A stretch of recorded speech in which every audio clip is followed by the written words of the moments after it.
बकरी का भी मैंने इस उद्देश्य से नहीं कि मैं इतना कमाऊंगा, कि इतने वीडियो देखता हूँ कि इतने कमाऊंगा, कि इतना ऐसा हो जाएगा, ऐसा कोई सपना मेरा नहीं था।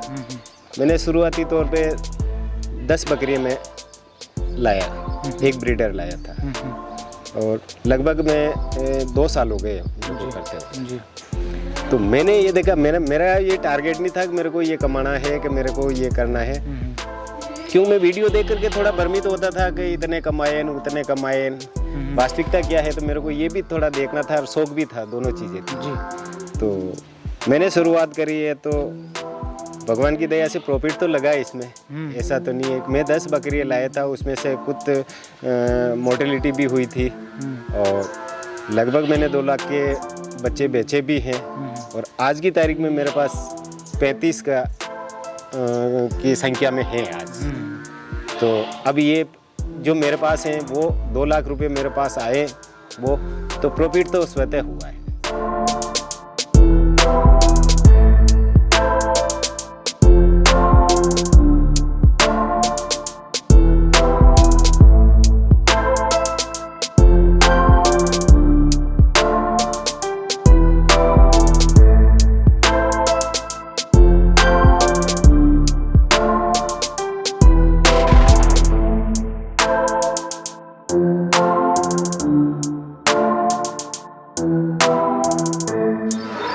तो सर स्वागत है हमारे YouTube चैनल पर आपका। जो भी दर्शक आपको देख रहे हैं, थोड़ा सा अपने बारे में बताइए और अपन कहाँ पर हैं, आपका फार्म कहाँ पर है, ये थोड़ा सा बताइए। बिल्कुल सर, बताते हैं आपको जी। मैं Mewar goat farming district Chittor district में भोपाल सागर ब्लॉक से हूँ, राजस्थान में। जी। सर आप क्या करते हैं ये भी थोड़ा सा बताइए और फिर बकरी पालन में आना कैसे हुआ, ये थोड़ा सा हमारे दर्शकों को बताइए। हाँ जी सर, ये आपको सुन के थोड़ा यूँ लगेगा कि मैं गवर्नमेंट जॉब से हूँ, एजुकेशन डिपार्टमेंट से हूँ। जी जी। पर क्या कि मैं गांव में ही रहता हूँ, तो थोड़ा यूँ लगा मेरे को कि भाई कुछ खेती बाड़ी से रिलेटेड हैं तो कुछ करें। तो मैंने बकरी पालन में आपके ही वीडियो देखे थे मैंने। अच्छा जी। अरे सी, आपके ही वीडियो, और मोटिवेट भी मैं आपके वीडियो से ही हुआ था। जी जी, धन्यवाद सर। क्योंकि आप खुद एजुकेशन डिपार्टमेंट से हैं, आपका काम दूसरों को शिक्षित करने का है और आप बहुत बड़े प्रेरणा के स्रोत हैं हमारे उन दर्शकों के लिए जो बिल्कुल खेती किसानी से जुड़े हुए हैं और नए हैं और इसमें आना चाहते हैं। वो एक आदमी जॉब में लगा हुआ है, एनरोल है, उसके साथ साथ वो बकरी पालन कर रहा है, तो वो तो आप जो हैं उनके लिए बहुत बड़े मार्गदर्शक साबित होंगे।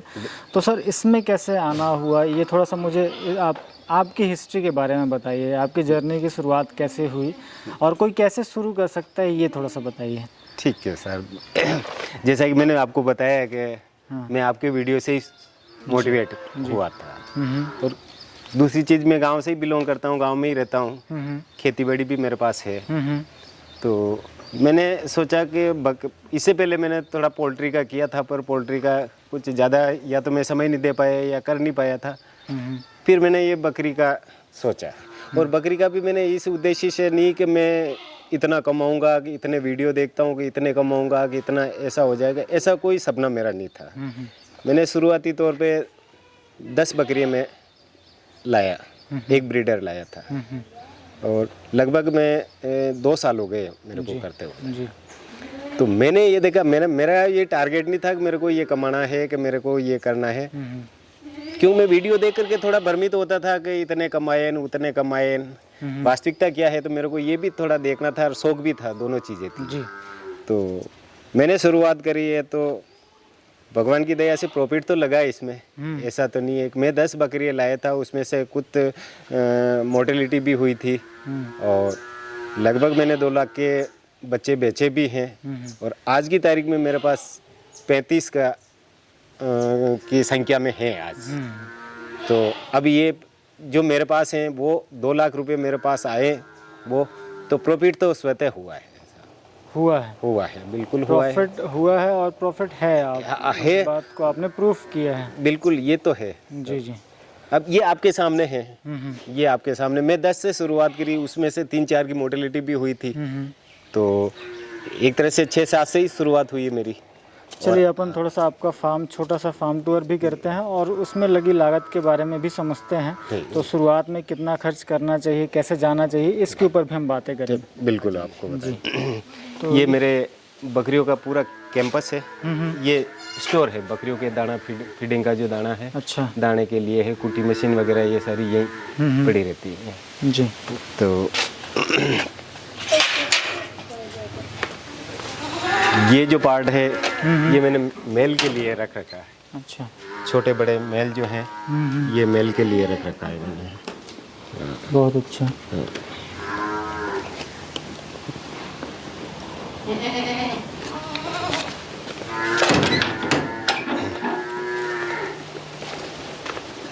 ये पार्ट जो है फीमेल के लिए है। ये जी। फीमेल के लिए गर्मी में पंखे भी लगा रखे हैं इनके लिए, सर्दी के लिए पर्दे भी लगा रखे हैं इनके। जी। और ये घर के पीछे ही अपने, ये बिल्कुल सर सेट, ये मेरा घर है जी। और घर के पीछे बिल्कुल पिछवाड़े ये है। तो इसकी रात को भी मेरे अच्छी सी मॉनिटरिंग हो जाती है। एक सुविधा के लिए पूरी रात भर तो जग नहीं सकते हैं, मकान गांव से बाहर है, तो एक कैमरा भी मैंने लगा रखा है, तो इसे पूरा कवर हो जाता है ये।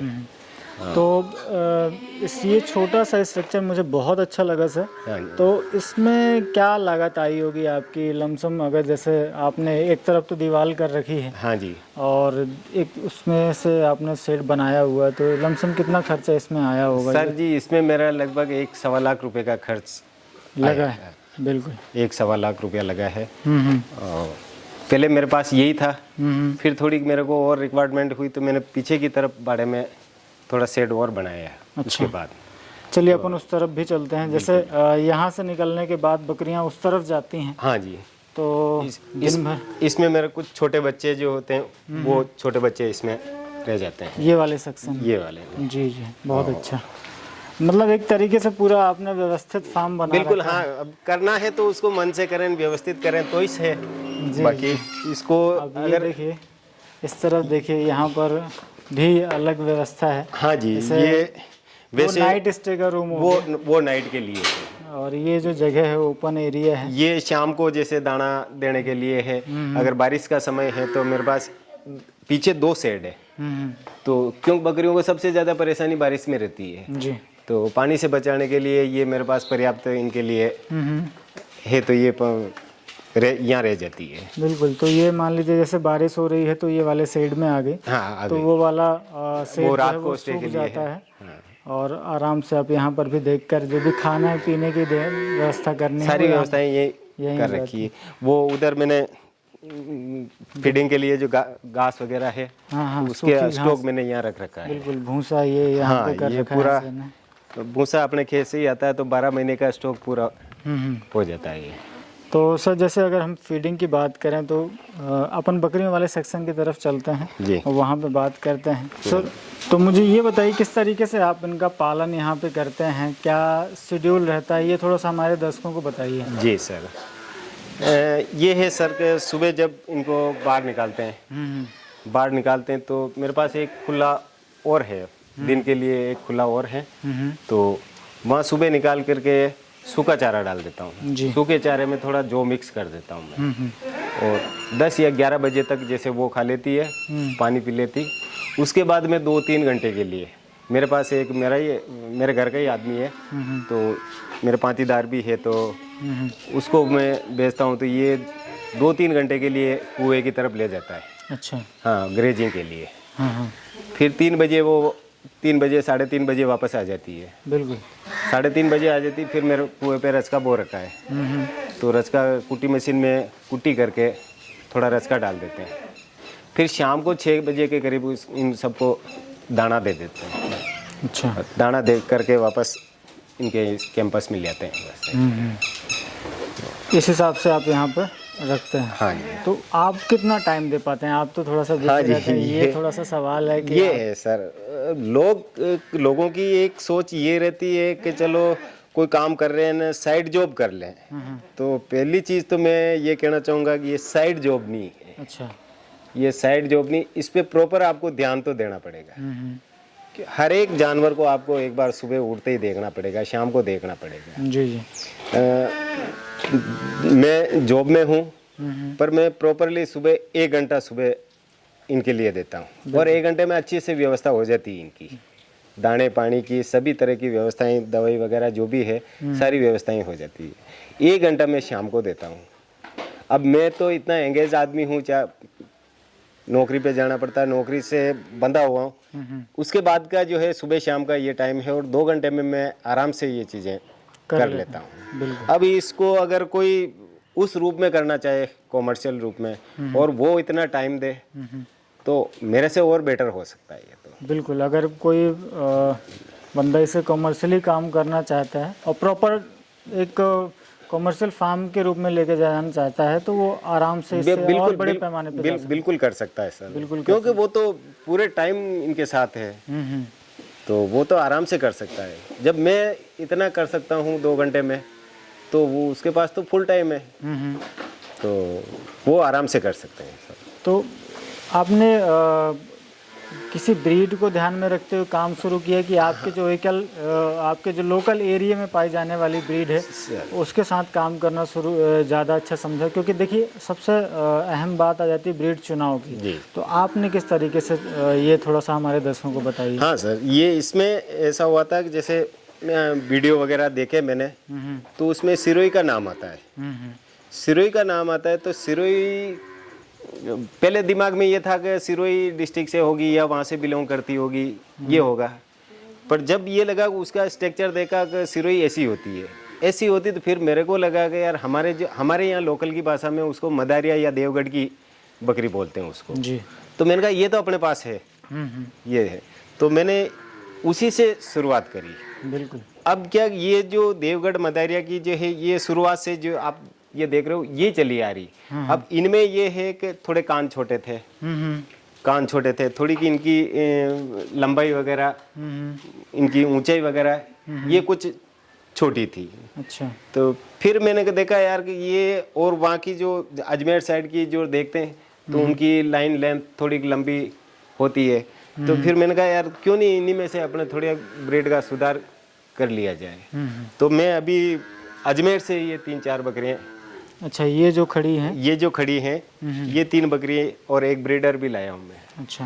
हाँ, तो क्योंकि वो अब फिर वो चीज़ें चाहिए मेरे को भी, अब क्योंकि आजकल चलन में भी है एक लंबे कान चाहिए, थोड़ा बैंड ज़्यादा चाहिए, तो ब्रीडिंग पर्पज से मैं और ये लाया। पर आपने सबसे अच्छा काम ये किया ना सर कि आपने सबसे पहले लोकल पे काम किया, लोकल पे काम किया, और मेरे को समस्या नहीं आई। हाँ, उसमें आपको परेशानी कम हुई। हाँ। जब आपने उसमें देखा कि यार इस तरीके से काम किया जा सकता है, हाँ। बकरी को इस तरीके से पाला जा सकता है, या ये खाती है, ये इस टाइम पर ये चीज़ देनी होती है, हाँ।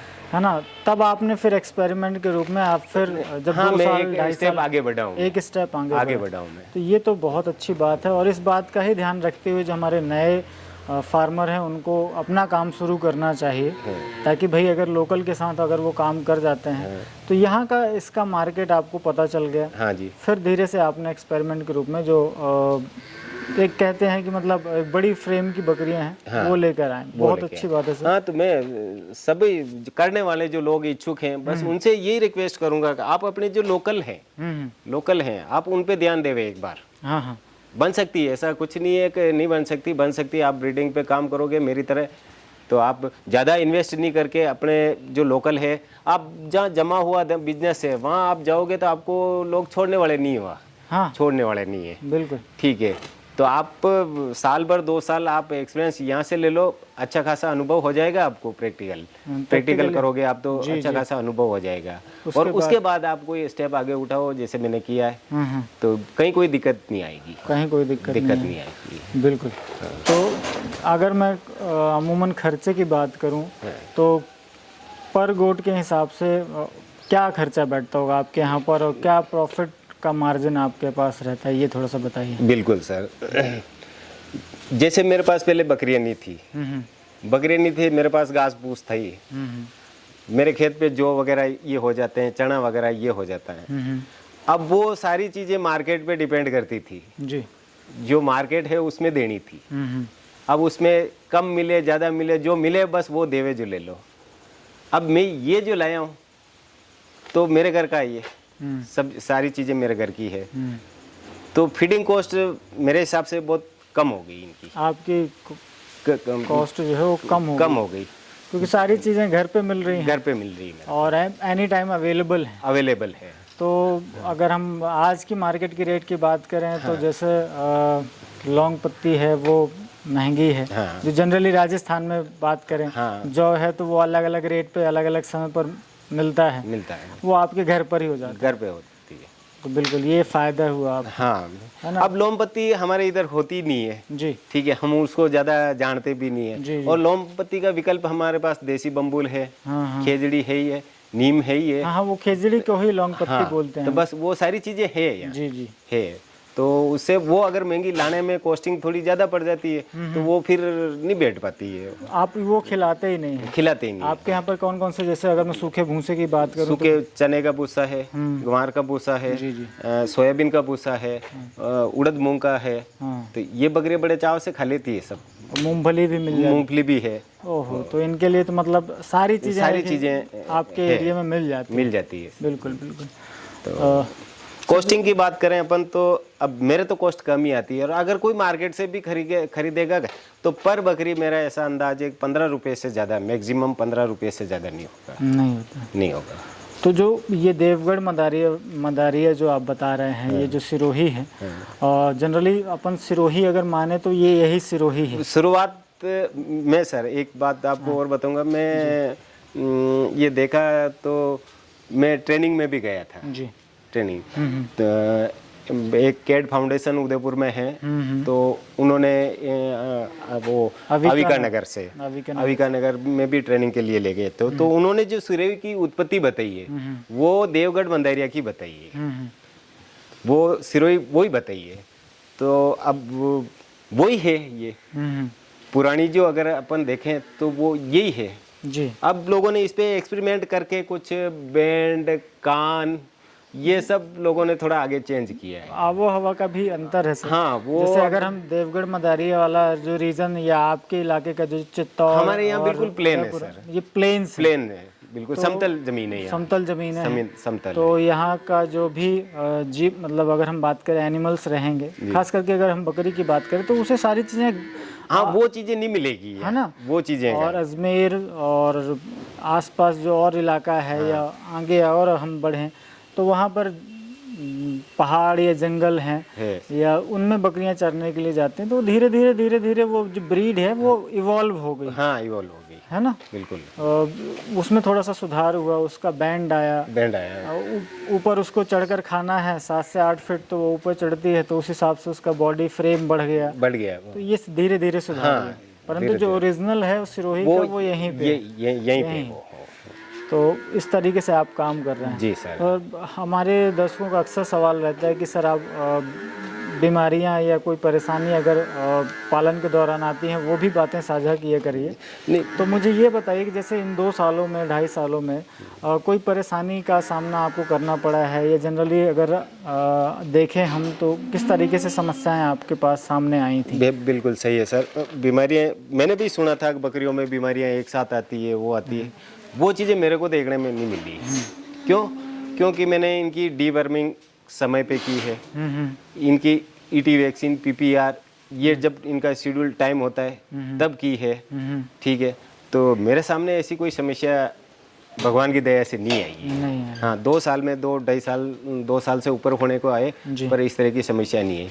एक आध जो मोर्टेलिटी हुई थी वो शुरुआत में हुई थी, शुरुआत में थोड़ा मेरे को भी अनुभव नहीं था कि बकरियां खा के भी मर जाती है। अच्छा।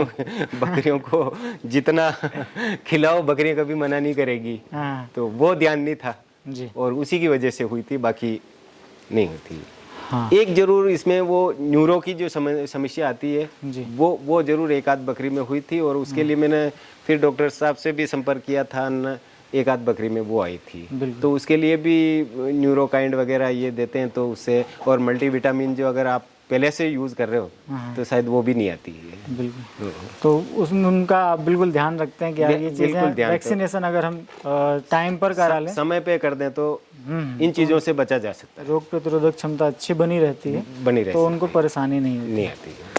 तो सर मैं लास्टली जितना आपने खर्चा किया वो क्या आपने रिकवर किया है या आपने इतना कर लिया? एक लास्टली मोटिवेशन के लिए ये सवाल है मेरा कि जो आपने लागत लगाई है क्या वो इस अभी इन 2 सालों में आपने रिकवर करी है कि अभी और समय लगेगा, ये थोड़ा सा बताइए। नहीं, मैंने जो कॉस्ट लगाई है जी। तो जो खर्च किया है इससे 2 गुना तो मेरे पास है आज। अच्छा। अब मैंने बेची नहीं, मेरे पास है आज की तारीख में मैं मेरे यहाँ की रेट से ठीक है बेचूं तो भी 2 गुना मेरे पास है। बिल्कुल। ठीक है, शेड कहीं बकरियाँ ले जा नहीं रही, शेड यहीं का यहीं है, मेरे पास ही है जी। तो बकरियों के ऊपर जो मैंने किया था तो बकरियों ने मेरे को वापस रिटर्न कर दिया है ये। और क्या तो शायद मेरे से वो और ज़्यादा कमा सकते। कोई अगर इसे ढंग से मन से और पूरी जानकारी के साथ अगर इसमें हाँ, काम करता है करता है क्योंकि तो सर ने आपको जैसे दर्शकों को बताया भी कि जब ये बकरी पालन में आए तब ये प्रशिक्षित नहीं थे, खास करके बकरी पालन से, पर गांव घर में अपन रहते हैं तो अपन को पशुपालन का अनुभव तो होता ही है। परंतु इन्होंने फिर एक व्यावसायिक बकरी पालन के ऊपर प्रशिक्षण भी लिया जो 7 दिन का अविका नगर और जो कैट फाउंडेशन के द्वारा उदयपुर में आयोजित किया गया था। तो इन्होंने अपने आप को जो कमियां थी वो भी दूर करी हैं, दूर करने कि यार हम इसे और किसी अच्छे लेवल पे अगर काम करना चाहें तो कैसे कर सकते हैं। तो सर बहुत बहुत धन्यवाद अपना कीमती समय देने के लिए। बिल्कुल, और इतनी अच्छी जानकारी इसके लिए बहुत बहुत धन्यवाद आपको और इतनी अच्छी जानकारी साझा करने के लिए थैंक यू वेरी मच।